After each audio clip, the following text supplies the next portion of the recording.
Hello and welcome to the Gooner Talk, back again with you guys for another episode of what is the Arsenal News Show, joining you every morning at 8 a.m. UK time. Hope you're doing good. Hope you're doing well. Hope you had a fine start to your week. As again, apologies for there being no 8 a.m. show yesterday. I was at Mikel Arteta's press conference, which I'll talk a little bit about shortly. But yeah, that's why there was no show. So I can only apologise for that. But it is, of course, match day. Arsenal play Everton tonight in a massive opportunity for the Gunners to go 5 points clear at the top of the table without reply from Manchester City. Very, very important that Arsenal manage to get a victory in tonight's game, and we'll certainly need no motivation, not only in the context of the title, but also considering what happened at Goodison Park at the start of last month. Yes, it's weird to say last month. We're already in March of 2023. How time flies when you're having fun. Good morning to everybody joining us in the chat box. Hope you're doing good. Hope you're doing well. StreamYard has stolen the rights of those that were first. So let's head over to the YouTube page just to see that. Good morning to Matt G. You got in there first this morning. James SNR, Brand Percy, Carl NSW, Martin, Stevie Morgie, Anthony Lynn. We got Clincy, we got Marcus. And plenty more of you guys as well. StreamYard, though, giving the credit to Akmal and Nav. Good morning to you, to Mitch. Good morning to Lynn. Good morning to Afsar. We've got Francois in the chat box as well. Kev, Ali, Marcus, Frankie, and plenty more of you guys as well. Thank you so much, as always, for tuning in. Do drop a like on the video and subscribe to the channel if you are indeed new around here, with those notifications turned on so you never miss a show. And if you're listening on iTunes or Spotify, it would really help if you left a 5-star review and a written review on iTunes if you're able to leave one there as well. Thank you so much. Without further ado, let's crack on with today's stories. We first of all kick off by telling you that Arsenal, of course, as we've mentioned already, do play Everton this evening, and we did a preview show talking all about the game with Garrett, James, and Pablo. Make sure you tune in for that. It's worth it just to hear Pablo's pronunciations of player names more than anything else. It was fantastic, but certainly. Yes, please do go and check that one out. Certainly worth a listen and getting yourself all clued in and geared up for tonight's game. Now, last night there were fixtures in the FA Cup. Manchester City, we are, what I think we have to be, is rather pleased that they progressed with a 3-0 victory over Bristol City. Fulham knocked out Leeds, Brighton knocked out Stoke City, and Blackburn are the next side to defeat Leicester City after our fine selves last weekend as well. Next, of course, in the competition, the games that really matter to Arsenal is Southampton, because Arsenal will, of course, play Southampton on that weekend in April of the 21st. If Southampton beat Grimsby Town tonight and win their quarter-final, Arsenal will have a weekend off ahead of their game against Manchester City. So certainly one to keep an eye on for a number of reasons. They play Grimsby tonight at 7:15.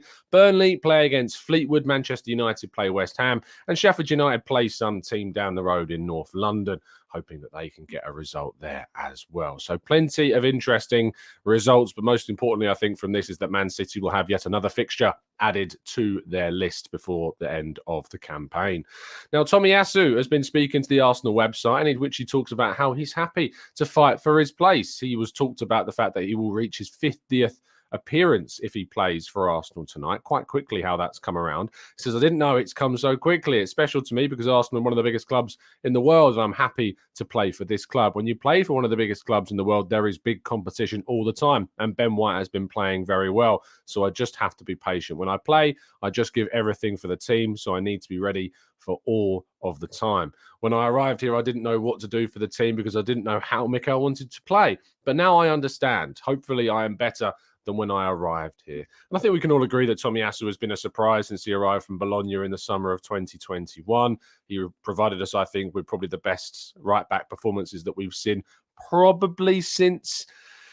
Is it fair to say Bakary Sagna? No, Hector Bellerin did a really good job at right back, but I think Tomiyasu last season was very good when he played. And this season, of course, we've had Ben White coming in and doing an arguably even better job. But I think both of them have formed a very good partnership on that right-hand side when they play, whether it's together with White at centre-back or Tommy at right back, but also replacing one another.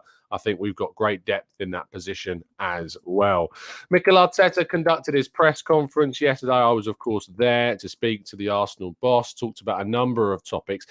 I got the feeling that he maybe didn't get up on the best side of the bet. He came across quite short and sharp. And I know that he usually comes across quite short and to the point and maybe not as engaging as we'd like him to be in a press conference. And, who really wants to sit in a press conference all day long? I suppose there's also that factor. But he did seem a little bit more sharper with his responses than he usually is. But he was asked about a number of things. Thomas Partey's fitness. He said that he's trained.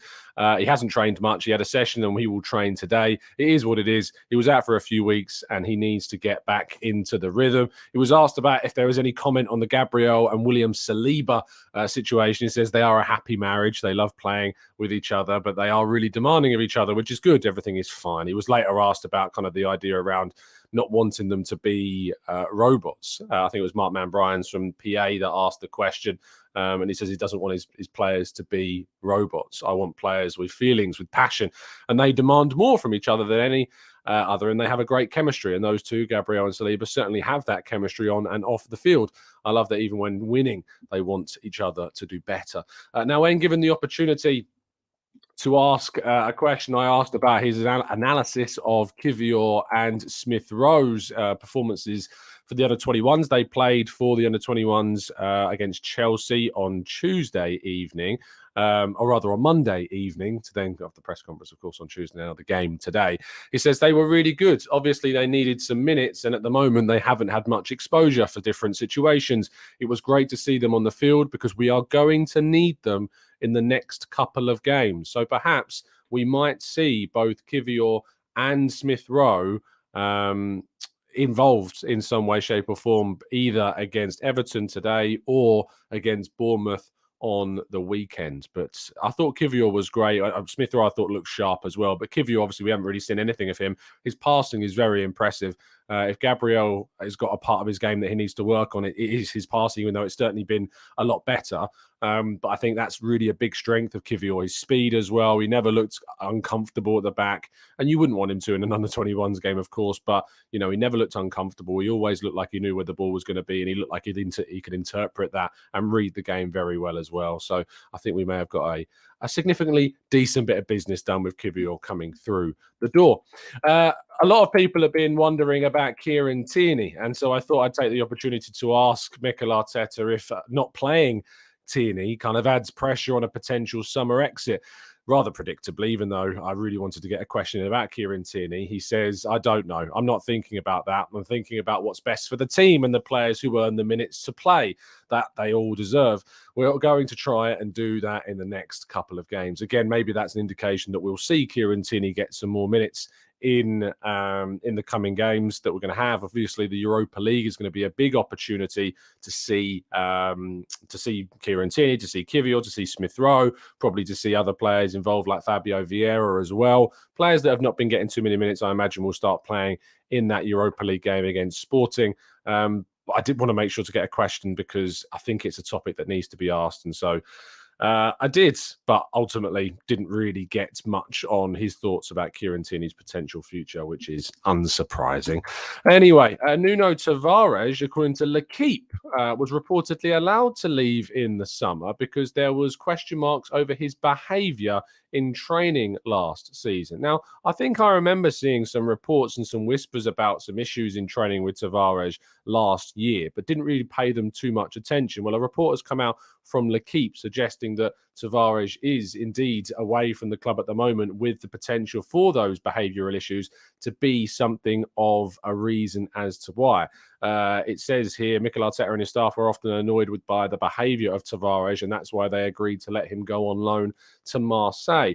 Obviously, he's had a very good season this season with Marseille. 6 goals already from that left wing-back role, and will come back to Arsenal in the summer. He was speaking to the media recently and didn't really offer too much about his future, just said that he will indeed return to Arsenal in the summer. Still very young. Arsenal signed him for only £7 million.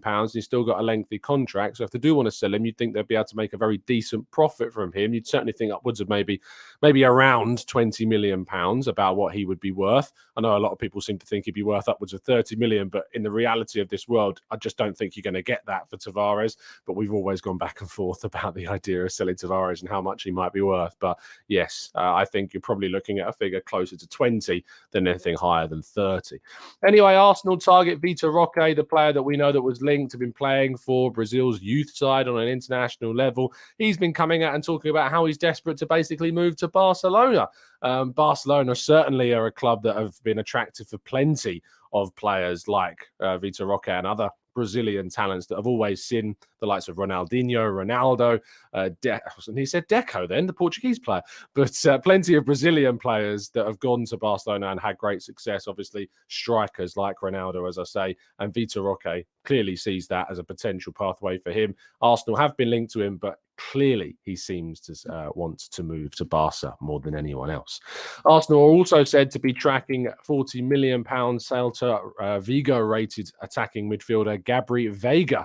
I can't say I know too much about Gabri Veiga whatsoever, but Arsenal, along with a number of other teams, are said to have an interest in the player. Newcastle are another side that are also said to be tracking him. That's €40 million, so could be available for around £34 million. Arsenal do have plenty of attacking midfielders in Smith Rowe, Ødegaard, and Fabio Vieira, so you'd think that one of those would probably have to leave if we had to make space for Veiga, one to keep an eye on up until the summer. Now, our headline story of the day. Gabriel Jesus posted a major fitness update, clearly training with the use of his knee, twisting, turning, moving, running, sprinting, and doing some really good work. He was also pictured working with the first team. He's not yet, as far as I understand, been involved in full training, but he is indeed working his way back. And seeing him back on the field with the first team, he was pictured alongside Saka in one of the photos that was released, is just such a massive boost to see Gabriel Jesus. Very, very close, it seems, to getting back involved in full training. But just to see him back and on the field and with the team is really, really positive. We knew that we would hopefully be getting him back in early March. It seems like he's on track to indeed succeed in that aim, to be back by early March. And who knows, maybe we'll get a glimpse of him in those Europa League fixtures against Sporting. Next week might come too early, but the second leg, who knows? Maybe we will see him. So there you go. That's all of today's stories. We do have a brand new prize to talk to you about as well. A Gabriel Magalhaes signed shirt is the brand new competition courtesy of Football Prizes. This one is indeed going quick, and whilst there is a 12-hour discount on the price tag for the first 12 hours of that competition, I recommend you get involved. Link in the description if you do indeed want to buy a ticket. If you do buy a ticket, you also with an opportunity of winning some other signed merchandise. You can win a Alexander Zinchenko signed and framed Arsenal shirt. You can win a Gianni Van Bronckhorst signed and framed Arsenal montage, and a Nigel Winterburn signed and framed Arsenal montage as well as plenty of Football Prizes site credit. So if you want to be in with a chance of winning another great Arsenal related prize, make sure that you go to the link in the video description. Okay, let's go to part 2 and your questions right after this.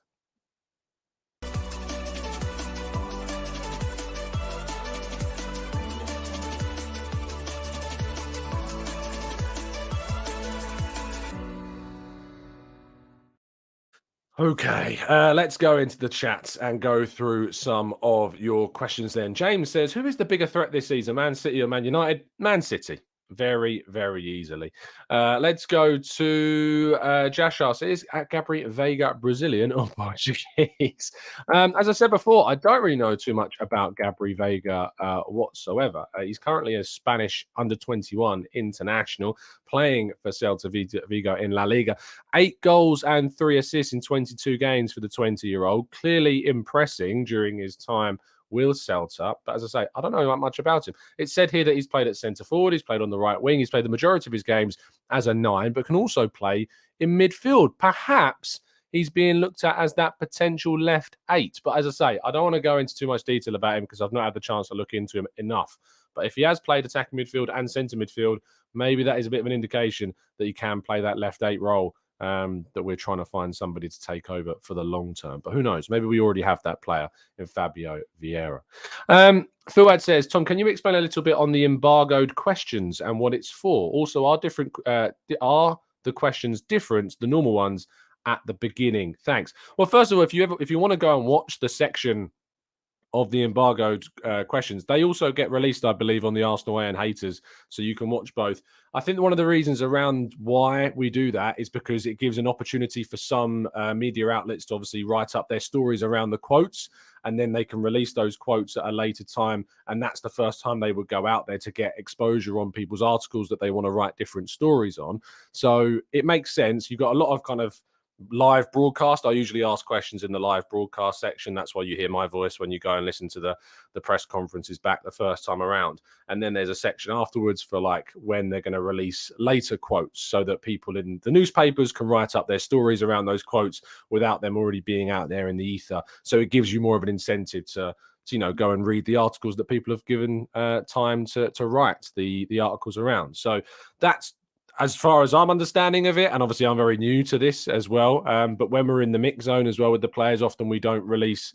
We'll obviously talk to the player after the game, and then we'll agree on a time for those quotes to go out, just because it enables us to kind of get the pieces written up all together. So it's not a case of, so if you've got 6 or 7 journalists in one mix zone and you're all asking questions, it's not a case of whoever writes the article the quickest gets the quotes out first. We all have an agreed time that we would release those quotes for, so that we can all write our own pieces, our own stories on what we want to do, and then they can go out at the same time, so it makes it fair for everybody. So I'm hoping that explains why we have those different time slots for articles. But that's my only understanding. There may be more reasons around it that I'm unaware of, because, as I say, I've only been in this situation for a shorter period of time. Let's go to Faz. It says, "Morning, Tom. Hope all is well. When is the merch dropping? And can we make sure we have some black and gold themed gear? I can't wait. 3-0 to the Arsenal tonight. Come on, you Gooners. As soon as I have more information, I'll tell you. I'm really hoping that it's going to be ready before I go to Chicago, because I'd like to be able to take some with me. But yes, hopefully, fingers crossed, we'll be able to get that sorted soon. If you don't know, we're going to be launching some non-profit merch, half of which the profits will be going to the Arsenal Foundation. The other half will be going to Cancer Macmillan Support. So I'm really looking forward to when we can finally start releasing those. We're just waiting on kind of a website situation at the moment, so that people can actually go onto a website and buy them. That's what we're waiting on at the moment. But they are all it's all in the pipeline, so don't worry. It's still moving, certainly so. YouTube user Derek says, Tom, are the Milinkovic-Savic rumours true going to the match tonight? Absolutely buzzing. Well, enjoy, Derek. I hope you have a great time, first of all. Regarding the rumours to Savic, Arsenal have been linked with Milinkovic-Savic for a long, long time. So it's difficult to ever know whether or not they're true and how true, and the word how true is kind of along, if you imagine like a transfer as a spectrum, and one end of the spectrum is not true and the other end of the spectrum is true, you can be somewhere along that line, in the sense of there might be an interest and it's lingered for quite some time, but there's never going to be a move for the player unless something changes. I think we're probably somewhere along the spectrum closer to the not happening end. But who knows? Maybe we're further along than I can interpret right now. David says, Tom, do you think Nketiah's intro into the team has anything to do with Gabby's drop in form? Trossard seems to be a Jesus type forward, and see what that's done for Gabby. I know that Gabby was better. I wouldn't say he was like starring, against Leicester. I thought he was really good. I liked him a lot, and that's in the context of the last few games. And I think that Trossard's introduction certainly was a big factor in why he improved.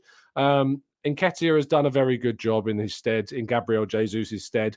If you think about the fact, I think we were 5 points clear at the World Cup, and when that finished, and we have maintained that 5-point gap despite not having Gabriel Jesus. Well, we've maintained it if we, of course, do end up beating Everton tonight, but we would have maintained that gap despite Jesus not being there. That's a big, big thing. So I'm hoping, fingers crossed, that we do that tonight, and then we won't even have to worry about that, because Jesus will be back very soon indeed. Let's go to Yusuf. If you want to know my thoughts around who should start, Nketiah or Trossard, go and watch our preview show last night. I answer all those types of questions about today's game in our preview show that went out yesterday. Let's go to Gavin, who says, what do we have to do to shake off the Everton hoodoo tonight? Well, to be fair, there isn't really much of a hoodoo when we play them at home. We've got a very, very good, I think we've won 7 of our last 8 games at home against Everton. We have a very good record against them at the Emirates. So let's hope that we can continue that. So there you go. Some of these questions. Let's go to Wayne says, Tom, do we sell good players like Kieran Tierney to potential rivals like Newcastle if they're the only clubs willing to pay big fees? I mean, It's part of, I think, what happens. If the only teams that are going to be able to pay the money that you want for a player are those teams like Newcastle, who could be potential rivals, it's difficult to turn around and say no when the money comes. The same way that we, of course, signed Gabriel Jesus and Alexander Zinchenko, and that's had a negative impact, if you arguably, on City, because we're now rivaling them for the title this season. It's really difficult to answer the question, because it's almost impossible to have like a clear cut answer, because either way there is drawbacks, and the other side there are benefits but also drawbacks. If you sell him, you get a very decent fee, you would hope, but he goes to one of your rivals. If you keep him, how much use are you going to get out of Kieran Tierney when you got Zinchenko and potentially another left back still at the club as well, Tavares or Lino Souza coming through, or maybe a new signing? And then you don't make the money that you could make on a player that's at the peak of his potential value for Arsenal this season. It's difficult, isn't it? And when I say the peak of his potential value, arguably he was worth more last season because he was playing. But, he's only going to go down in value, I think, as his contract begins to diminish and Zinchenko continues to play more games than him. Let's go to Sir Nicholas. He says, Tom, are there ever player trades in European football? I can't think of one. And as an American, that's quite used to seeing them. I'd like to know why they're so rare, if not ever. Player trades do tend to happen more on the continent than they do in the UK. I'm trying to think. If you actually want to do some reading around Napoli have got into a little bit of trouble, allegedly, through some deals with players like Victor Osimhen being signed from Lille. That saw some players going the other direction, but it's certainly worth doing some reading around that to find out a bit more on what's going on. But there are more player trades on the continent than there are here, and they usually happen in Italy more than anywhere else. Let's go to Jason. Says, who had the biggest impact so far at Arsenal, Trossard or Jorginho? I think Jorginho. The reason why I think it's Jorginho is because, obviously his winning moment against Aston Villa, but we've actually lost Partey for a period of the season. Like, he's been out injured for a couple of games, and Jorginho's come in and had a significant impact in his absence. He wasn't fit enough to start against Leicester. Jorginho was great. He wasn't fit enough to play against Villa. Jorginho was great. He wasn't fit enough to play against City. And although we lost that game, I think Jorginho was one of our standout, if not our standout player. So absolutely, I think Jorginho is the one. Golden Owl says, what channel is the Arsenal game on today? It's not being televised in the UK. You aren't able to watch the game unless you're there, or you have access to maybe a VPN to use something else. I don't know which VPN that you might use, though, but maybe that's something that you could do if you have a way around it. Matt G says, Tom, before the Villa game, BBC put an article out saying Arsenal had been held to a 2-2 draw. How could such a huge mistake happen? Sometimes you press a button that you're not meant to press. Look, I'd be lying if I said I haven't made a mistake and I didn't empathise with the person that posted that. Down in the bottom of, like, the way in which we write articles, the system that we use, in the bottom right-hand corner, there's 3 buttons. There's one that says save, there's one that says publish, and there's one that says, I think it's like the one if you want to turn it into a draft or you want to schedule it or something like that.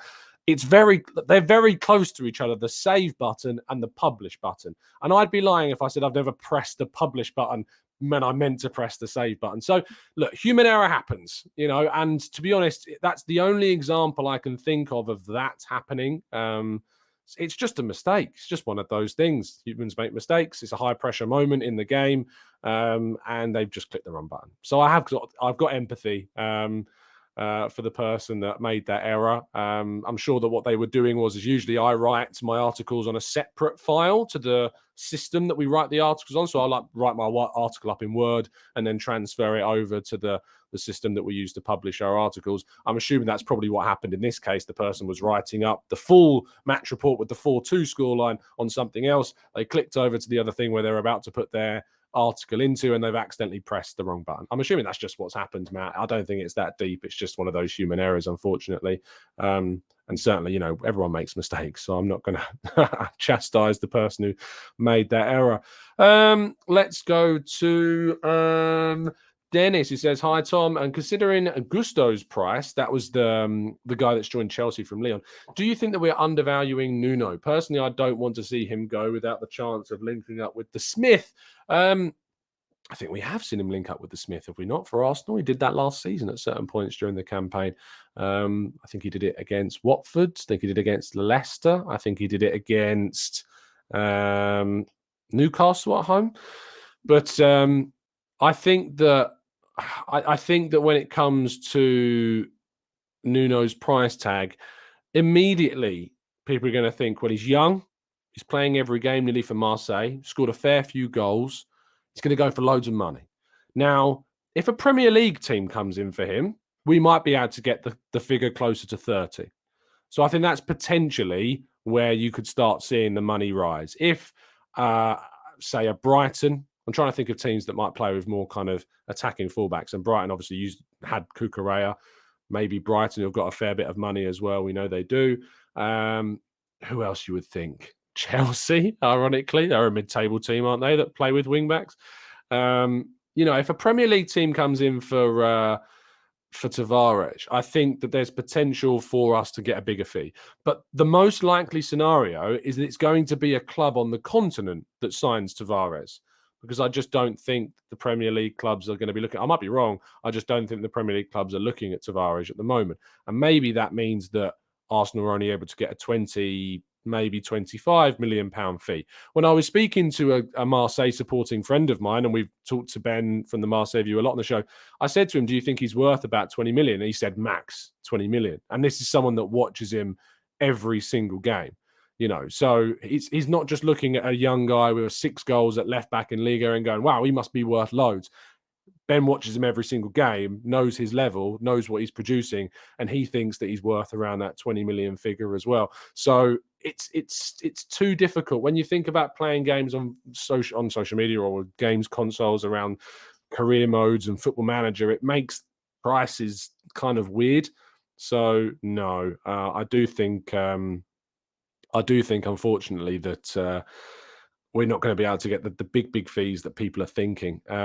Whenever I see one of my least favorite things to see, and whenever I say this, it sparks a lot of people to go and put it out there, but it's like they write a list of ins and outs for the summer with like the amount of money that goes next to each player and the amount of misinterpretation on player sales.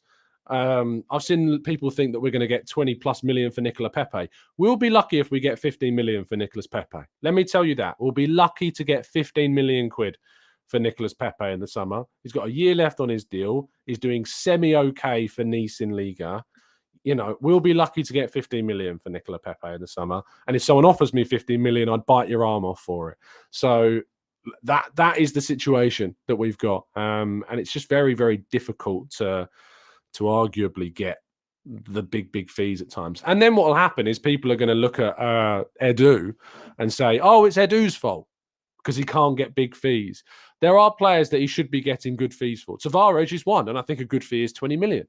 If he can get 15 million for Nicola Pepe, if he can get 40 million for Kieran Tierney, if you can get those kind of figures, if you're going to sell Balogun, you've got to be looking to get him gone for 30 to 40 max, like around probably 40 end max, upwards of 30 to move on following Balogun. So, and it depends on who those teams that come in for them are and if they've got the financial capacity to be able to afford those types of figures. There's just so many factors involved. Contract length, the club that they're selling them from, the club that's buying them, their age, their record, their injury record, the agents, the intermediaries that are involved in the deal, whether or not there's more than one club that are interested in signing them, disciplinary records, the record of the club that are selling them, their reputation in the market. There's so many factors that are involved in the selling process of a player before you get to a valuation of what that player's worth, that sometimes we're like, oh, he's young, he's doing really well, he must be worth 40 million. It's just not that simple. Like, there's just so many other factors that are involved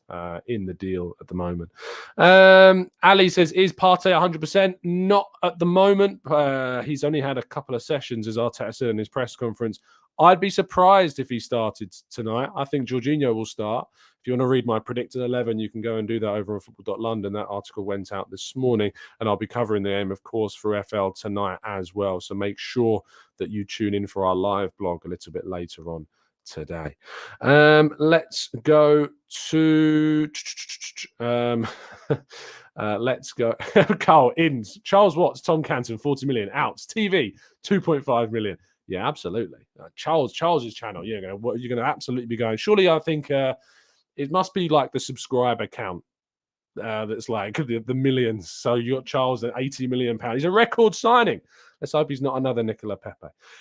Let's go to Benito says, why don't we rest Xhaka and play Jorginho and Partey? A, because I don't think Partey is fully fit. B, because I think that if you're going to rest Xhaka, you probably should bring in Fabio Vieira to that role for tonight's game. A lot of people want to see Jorginho and Partey play together. I think that restricts you too much in terms of your progression. I'd rather Fabio Vieira came in for Xhaka and we saw him play, or Smith Rowe came in, or Trossard came into that position. I think there are options at left 8 that we haven't yet tried, and I think that we've got to we've got to try them at some point. Excuse me, 2 seconds. Oh dear, needed a drink then. We'll take a few more because I'm not working until later, so I've got some time. Unless my voice starts giving out on me, then we will indeed wrap up. Camera Up says, if you could keep one player from this current team for 5 years, who would it be? Also, if it's Saka, who else? Yeah, Saka's the obvious choice. If not, Saliba, I think, is obviously the other one that you would look to try and keep for the next 5 years. I mean, Gabriel Jesus, it's just someone that you want to stay fit for the next 5 years. He's very, very important to what we do. But Saka, Saliba, Martinelli, Jesus. James says, what about Kiwior at 6 and Jorginho at 8? No, Kiwior is more of a centre-back than a CDM. I don't see that being his future. I don't see that being where he's going to go. So, yeah, no. I just don't think Kiwior is going to be a DM for Arsenal. I think he can play there as a last resort. But I agree with Paul when he was talking about Ben White on the Vision podcast this week, that absolutely we should be thinking about... Well, we should be thinking about the fact that he's kind of put in the DM position as necessities. He was put there because they absolutely had no other choice at the time, Leeds, but to play him there. And I think that when it comes down to signing a player in a certain position, you do that because you need them to play there as a necessity. But when you sign somebody, you brought them in for that role. And we've brought in Kiwior to be a left-sided centre-back. So that's where we're going to play him. I need to tell you also, for those that don't know, in April, we will be doing a live podcast in Chicago. I'll be going out to the US to join up with the guys that are producing the Arsenal fan event, Gooner Palooza. So do go join us. You can get involved by going to the Chicago Gooners website, and you can find out about tickets and stuff like that. Tickets will be going out on the 10th of March. It's a back-to-back podcast. That's not one after the other. That's together. I tried to make this look like a bit of a music festival lineup. So back-to-back means on at the same time. We'll be joining Elliot and Paul from the Arsenal Vision, and John will be on my side of things, on the TG side of things, and everything's going to be hosted by Mike from the Gooners Pod. So if you are interested in coming, it's going to be at the Red Line VR in Chicago on the 22nd of April, starting at 1 p.m. And ticket information will be dropping on the website around the 10th of March. So make sure you get involved. It's going to be a great, fantastic event for those that are over in the northern aspects of America. So there you go. Thank you so much, guys, for tuning in. I really appreciate your time, as always. Do drop a like on the video and subscribe. If you want to get all of my thoughts around tonight's game, as I say, go and check out our preview show that we did last night. It's got predictions, it's got lineups, it's got every bit of discussion you could want. It's got some stuff also about... what else? We talked about something else as well. Oh, the comparisons with Chelsea and Graham Potter as well were talked about. So there you go. Thank you so much, guys, for listening. I will see you tomorrow morning for the breakdown of tonight's game against Everton. We'll have a raw reaction show out for you at 8 a.m. I hope you have a brilliant day, a brilliant end to your day as well, with an Arsenal victory to round things off, as Arsenal hope to go 5 points clear at the top of the Premier League table. See you soon. And as always, up the Arsenal.